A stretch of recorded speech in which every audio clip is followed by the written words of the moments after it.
1792, le peuple parisien, affamé et en colère, a déposé la monarchie. Dans le chaos le plus total, les rues de la capitale sont livrées aux truands. Ils lorgnent sur les joyaux de la couronne, entreposés au garde-meubles, place de la Concorde. C'est là que la Toison d'Or et son diamant bleu vont disparaître.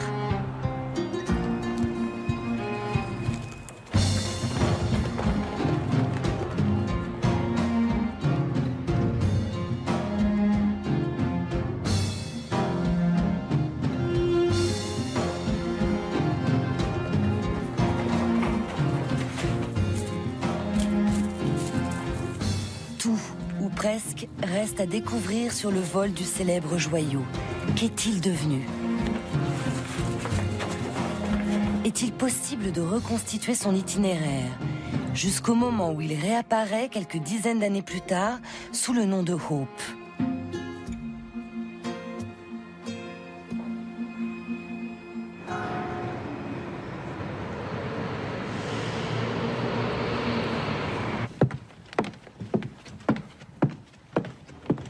Aux Archives nationales, François Farge commence une nouvelle enquête. Bonjour.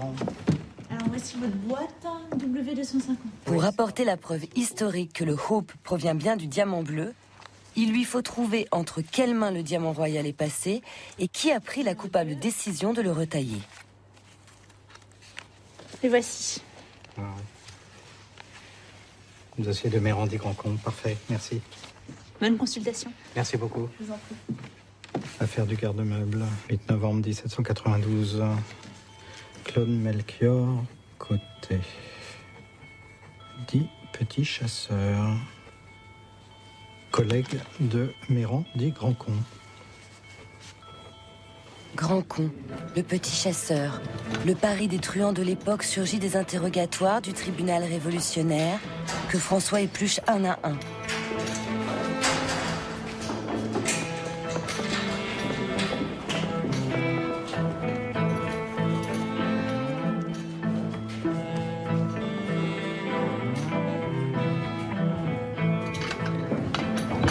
Pourquoi ça a été si simple de voler le garde-meuble? Les historiens se posent toujours la question.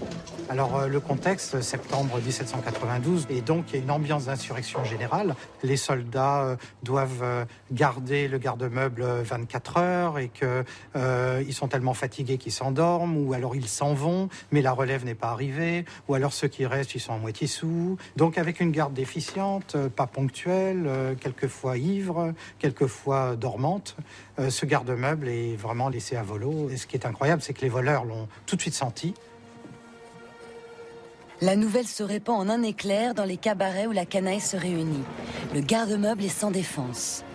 Si bien que tous les brigands de la capitale s'y donnent rendez-vous. On remplit son sac, on boit, on festoie. La 4e nuit, des femmes se joignent même à la bande qui compte maintenant une 50aine de truands.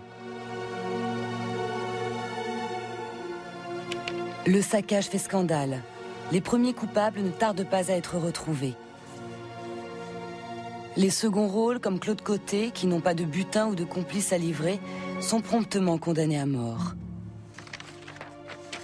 Donc ça, c'est l'acte d'accusation proprement dite. Claude Melchior Côté, en se rendant instigateur, acteur et complice du vol, fait au garde-meuble, l'a-t-il fait sciemment, méchamment et à dessein de nuire? La réponse c'est sciemment, méchamment et à dessein de nuire. Le tribunal révolutionnaire a le sens de la mise en scène. Les condamnés à mort, Côté, Méran et quelques autres, seront suppliciés sur le lieu même de leur forfait.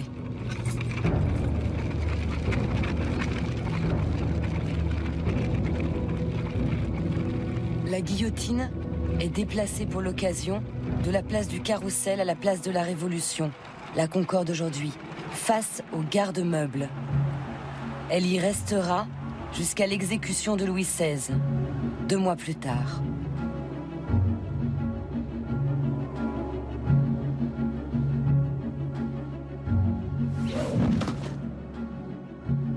Mais qui s'est emparé de la Toison d'Or? L'interrogatoire de l'un des brigands Fleury Dumoutier met François sur la piste des suspects.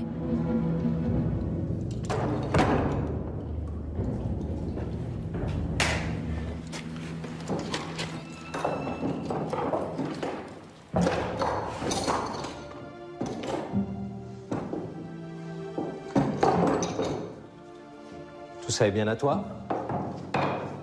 Fleury Dumoutier va faire des révélations fracassantes sur le vol du garde-meuble. Il va dénoncer notamment un certain Cadet Guyot, l'ordonnaire, marchand forain, comme ayant emporté les plus belles pièces du garde-meuble lors de la première nuit de vol, le 11 septembre 1792. Et ça, tu t'en rappelles?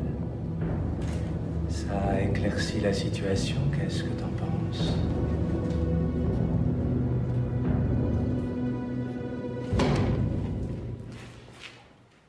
Fleury Dumoutier raconte comment ses deux complices, plus agiles, ont pu escalader la façade du garde-meuble et découper un carreau pour pénétrer dans la salle des joyaux. As-tu fait le coup avec lui ou tout seul? Mais de Cadet Guyot, il ne dit rien. Ce n'est que quelques années plus tard que l'on retrouve la trace de Cadet Guyot.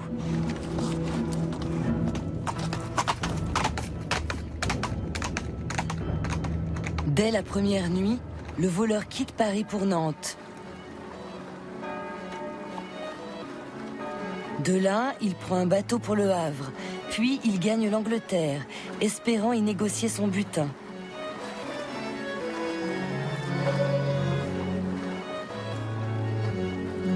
À Londres, le voleur s'efforce de vendre ses pierres auprès des receleurs locaux.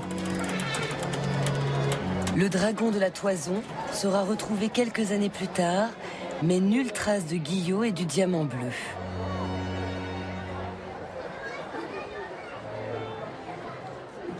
Même constat d'échec aux archives nationales. Apparemment, aucune mention du diamant bleu dans la masse de documents concernant le vol. Cette fois, la piste s'arrête là.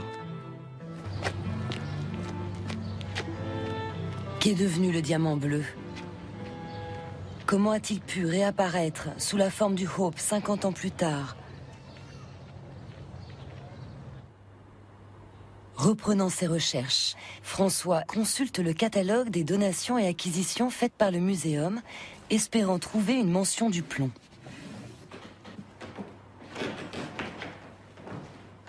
Le numéro inscrit sur le plomb l'oriente vers le bon volume. L'année 1850, date de la donation. Le conservateur de l'époque, en remplissant la fiche d'entrée, a livré sans le savoir une information capitale. Modèle d'un diamant remarquable par sa limpidité, appartenant à M. Hope de Londres. Eh bien, ça nous renseigne sur deux choses absolument extraordinaires. C'est que, premièrement, on nous dit que c'est un modèle en plomb d'un diamant remarquable par sa limpidité. Ça veut dire que la personne qui avait le modèle en plomb a vu l'original, puisqu'un modèle en plomb n'est pas particulièrement limpide, par définition. Et deuxièmement, appartenant à M. Hope de Londres. La mention de M. Hope de Londres, ayant travaillé sur le diamant bleu de la couronne, tout de suite m'a interloqué. Je me suis dit, ah, ce M. Hope, on le connaît. Fils de banquier, grand amateur d'art, Henry Philip Hope a donné son nom à la pierre exposée aujourd'hui à Washington, qui apparaît officiellement dans sa succession en 1839.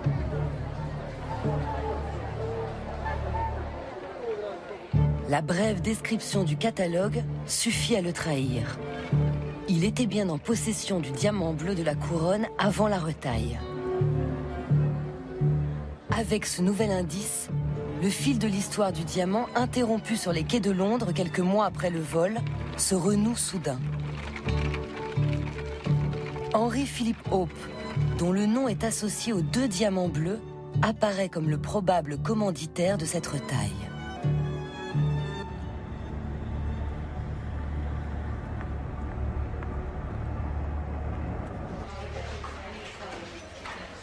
Mais l'histoire ne s'arrête pas là. Un document conservé à la librairie du Geological Survey près de Washington apporte un dernier indice à François Farge.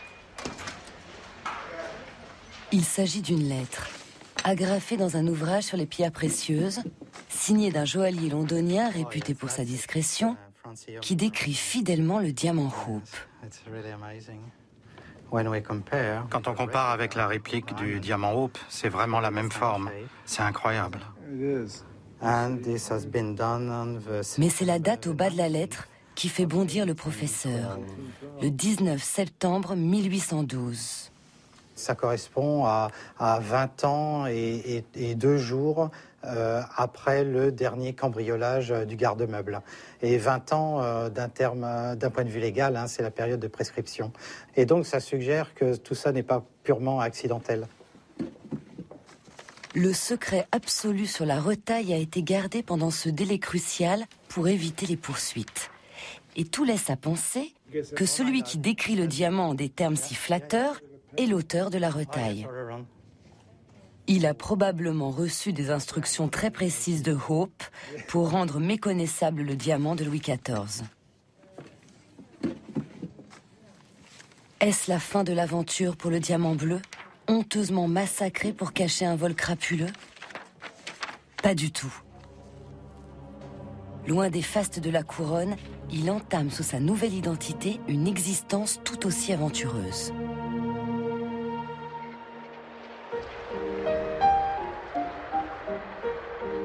Après la mort du banquier, le diamant passe de main en main. En 1901, il est racheté à Londres par Simon Frankel, un joaillier américain qui compte faire une bonne affaire en le revendant aussitôt. Il embarque sur un transatlantique à destination de New York. Mais les choses ne se passent pas comme il l'espère. Le navire est mis en quarantaine à son arrivée à New York et Frankel doit payer d'énormes droits de douane pour débarquer avec le diamant. Ses ennuis ne s'arrêtent pas là. Aucun acquéreur ne se présente au prix qu'il demande.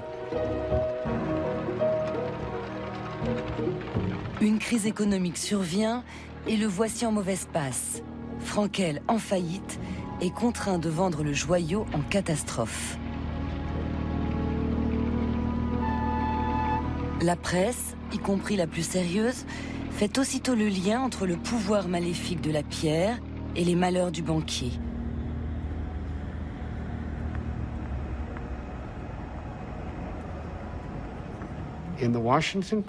Le journal Washington Post sort une histoire qui dit « Loin derrière les portes fermées à double tour, le diamant Hope est douillettement caché. » Bien à l'abri derrière les verrous et les combinaisons chiffrées, il dort dans son nid sous plusieurs couches de laine dans la chambre forte de la demeure des Frankel. Cependant, tous les verrous, serrures et portes faits de la main de l'homme ne peuvent rien contre son pouvoir maléfique, ni protéger ce que son venin et ses forces destructrices voudraient atteindre.